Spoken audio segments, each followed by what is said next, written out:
আমরা পর্যবেক্ষণ শেয়ার করতে পারি।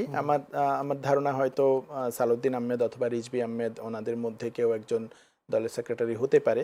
চূড়ান্ত ডিসিশন তো নিশ্চয়ই বিএনপি নিজেদের সাংগঠনিক প্রক্রিয়ার মধ্য দিয়ে নেবে, কিন্তু আলাপ আলোচনা বা ভূমিকায় যেটুকু বোঝা যাচ্ছে এনাদের দুজনের কেউ একজন হতে পারেন হয়তো, কারণ বাকিরা তো সিনিয়র যারা তাদের। যদি রুহুল কবির রিজভী তো জ্যেষ্ঠ যুগ্ম মহাসচিব, যে সেক্ষেত্রে তিনি এগিয়ে থাকবেন কিনা, মানে সেই প্রশ্নটাও আসছে। এটা আলাপ আলোচনা হচ্ছে যে হ্যাঁ উনি এগিয়ে থাকার একটা সম্ভাবনা আছে। আবার এটাও আলাপ হচ্ছে, আমি যেমন বিএনপির অনেকের সাথেও যেহেতু টকশোতে দেখা হয়, কথা হয় অনেকের সাথে, যে ওনার ব্যাপারেও ইভেন রাষ্ট্রপতি হওয়ার ব্যাপারে কেউ কেউ মনে করেছিল।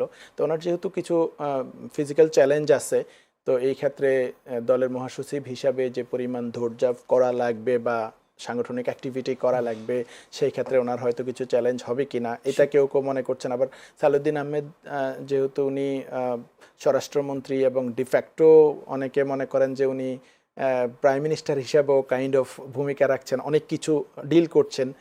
তো তার একটা লিডারশিপ কিন্তু অলরেডি দলের মধ্যে তৈরি হয়ে গেছে।